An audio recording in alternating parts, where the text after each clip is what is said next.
नमस्कार, आप देख रहे हैं गेम्स ऑफ गद्दी। मैं हूं आपके साथ अमित गर्ग शुक्ला। आज games of Gaddi Agra Lucknow expressway से, उसका कारण क्या है ये हम आपको बुलेटिन में आगे बताएंगे। फिलहाल बात करते हैं तीसरे चरण के रण की। तीसरे चरण में 16 जिलों की 59 सीटों पर मतदान होना है।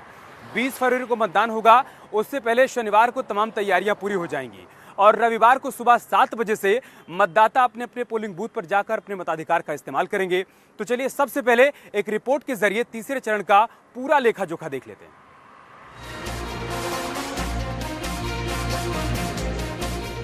यूपी में तीसरे चरण के लिए फैसले की घड़ी आ गई है।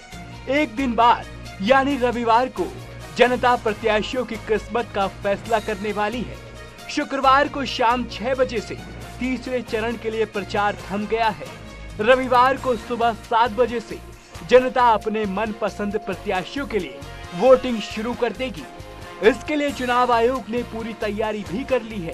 पोलिंग पार्टियां अपने अपने मतदान केंद्रों पर शनिवार शाम तक पहुंच जाएंगी। इस चरण में हाथरस की 3 सीटें, फिरोजाबाद की 5 सीटें, एटा की 4 सीटें, कासगंज की 3 सीटें, मैनपुरी की 4 सीटें, कन्नौज की 3 सीटें, इटावा की 3 सीटें, कानपुर देहात की 4 सीटें, फर्रुखाबाद की 4 सीटें, कानपुर नगर की 10 सीटें, जालौन की 3 सीटें, झांसी की 4 सीटें, ललितपुर की 2 सीटें, हमीरपुर की 2 सीटें और महोबा की भी 2 सीटों पर मतदान होगा। तीसरे चरण की जंग में उतरे सभी उम्मीदवारों ने शुक्रवार शाम तक अपनी पूरी ताकत झोंक दी है। तीसरे चरण के लिए कुल 627 उम्मीदवार सियासी मैदान में हैं। अगर इन प्रत्याशियों में शपथ पत्र की बात करें तो एडीआर के मुताबिक 627 प्रत्याशियों में 4 ने अपना आपराधिक रिकॉर्ड नहीं दिया है।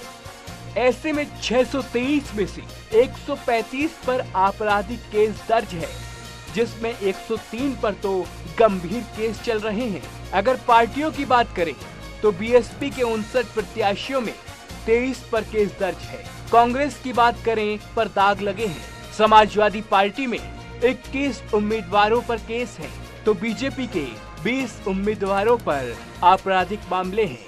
यही नहीं, तीसरे चरण में ताल ठोक रहे 627 उम्मीदवारों में 245 प्रत्याशी करोड़पति हैं और इस चरण में 96 महिलाएं मैदान में हैं। फिलहाल तीसरे चरण के प्रचार का शोर थम गया है। सियासी दलों के दिग्गज अब चौथे चरण की तैयारी में जुट गए हैं। वहीं उम्मीदवार अपनी विधानसभा में डोर टू डोर प्रचार कर रहे हैं। 20 फरवरी को सुबह 7 बजे से जनता अपने अपने उम्मीदवारों की किस्मत ईवीएम में कैद कर देगी और 10 मार्च को फैसला आएगा। Bureau report, news 18। और तीसरे चरण के लिए चुनाव प्रचार का शोर जो था वो अब थम चुका है। उसी से जुड़ी 4 तस्वीरें हम आपको दिखाते हैं। आज सीएम योगी आदित्यनाथ ने करहल में और कानपुर में चुनावी रैली को संबोधित किया। तो समाजवादी पार्टी के राष्ट्रीय अध्यक्छ अखिलेश यादव आज कानपुर में थे। यहां पर उन्होंने जनसभा को संबोधित किया। उधर भारतीय जनता पार्टी के राष्ट्रीय अध्यक्ष जेपी नड्डा राम की नगरी अयोध्या में थे। यहां पर उन्होंने जनसभा को संबोधित किया। जबकि बीएसपी के राष्ट्रीय महासचिव सतीश चंद्र मिश्रा उन्नाव में थे। और इस दौरान हुआ ये कि सभी ने एक दूसरे पर जमकर आरोप प्रत्यारोप के तीर चलाए। और इसी दौरान करहल में सीएम योगी आदित्यनाथ ने चाचा शिवपाल यादव को लेकर कुछ ऐसा कह दिया जिस पर सियासत तेज हो गई।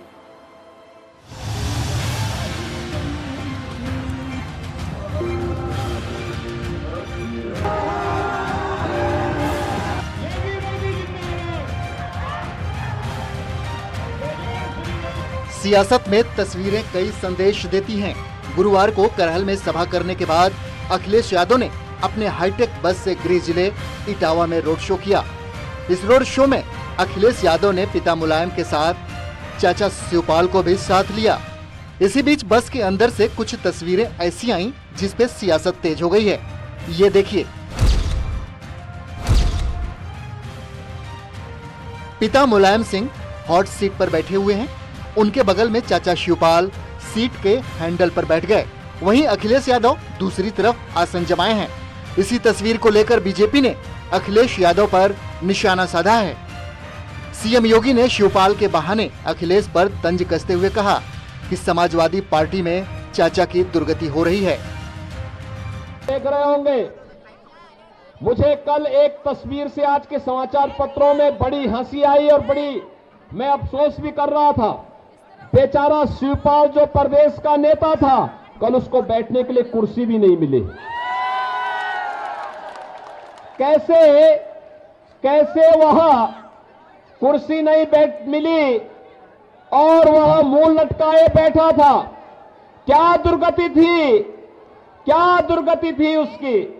और वह दुर्गति देखते हुए मुझे तो कल बड़ा लग रहा था कि कहां ये प्रदेश भर में घूमता था, हजारों लोग उनके साथ जाते थे।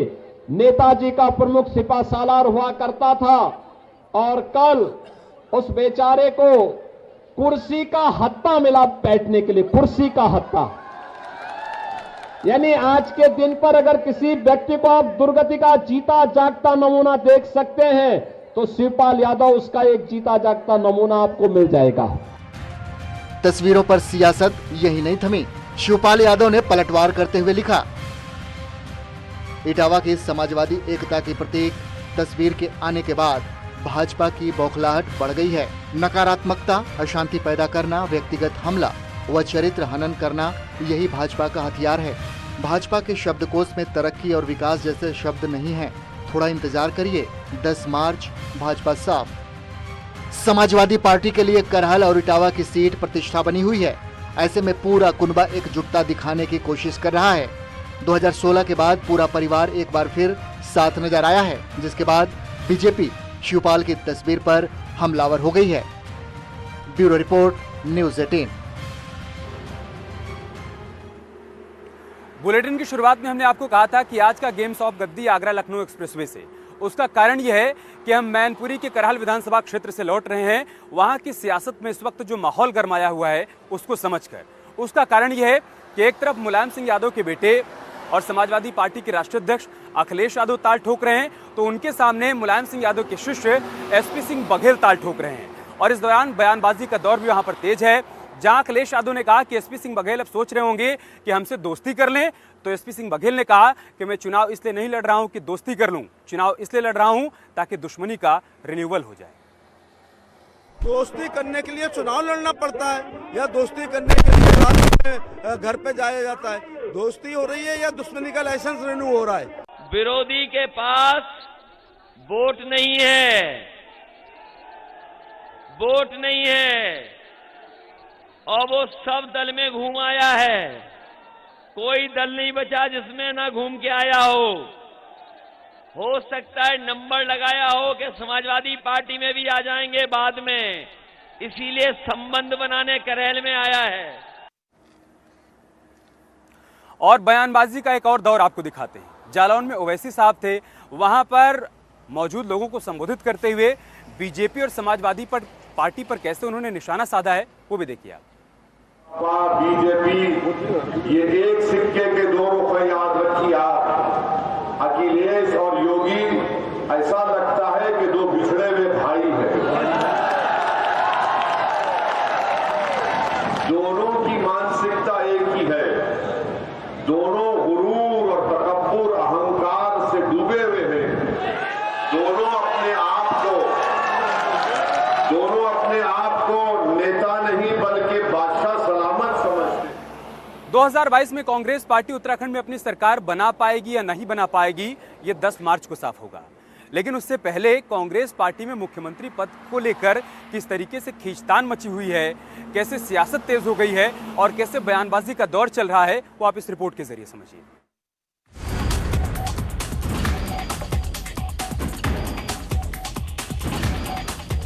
कांग्रेस उत्तराखंड में तीसरी बार सरकार बनाने को लेकर कॉन्फिडेंट है, लेकिन सीएम कौन होगा इसी बात को लेकर कांग्रेस में अंदरूनी किचकिच भी जारी है। खास बात यह है कि कांग्रेस उत्तराखंड में सामूहिक नेतृत्व में चुनाव लड़ रही है और पंजाब में सिटिंग सीएम चन्नी के चेहरे पर। तो ऐसे में उत्तराखंड कांग्रेस में मुख्यमंत्री के चेहरे की लड़ाई है। सबसे सीनियर नेता हरीश रावत साफ साफ कह चुके हैं कि उनके पास मुख्यमंत्री बनने और घर बैठने के अलावा कोई तीसरा विकल्प नहीं है, जबकि बाकी नेता राष्ट्रीय नेतृत्व पर फैसला छोड़ने की बात कर रहे हैं। साल 2016 में हरीश रावत सरकार के लिए संकट बने और इस बार चुनाव नहीं लड़ रहे कांग्रेस नेता हरक सिंह रावत का कहना है कि जरूरी नहीं है कि मुख्यमंत्री कौन होगा, जरूरी ये है कि सरकार बने। मैं हरीश राव जी की भी इज्जत करता हूँ, वो भी हमारे बहुत वरिष्ठ नेता हैं, बड़े भाई हमारे। लेकिन मैं सोचता हूँ कि भाजपा के मुकाबले कांग्रेस में बहुत लोग वरिष्ठ हैं और जिसको भी मौका पार्टी देगी वो भाजपा की सरकार के मुख्यमंत्रियों से ज्यादा बेहतर मुख्यमंत्री होगा, बेहतर सरकार होगी। मैं आज कांग्रेस में हूं, मैं इसलिए नहीं कह रहा हूं, आपको ध्यान होगा मैं भाजपा में भी रहते हुए अब बहुत असहज महसूस कर रहा था।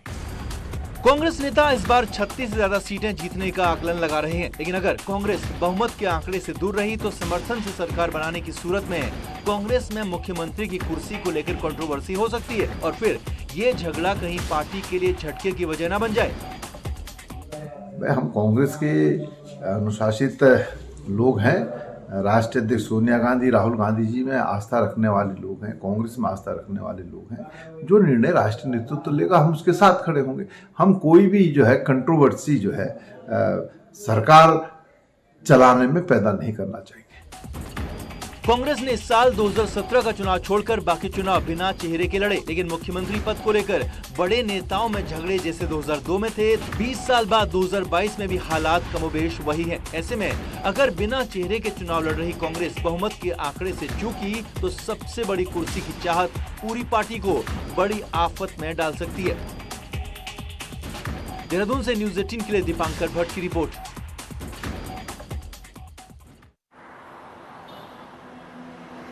रुक रहे छोटे से ब्रेक के लिए, जल्द लौटेंगे कुछ और खबरों के साथ।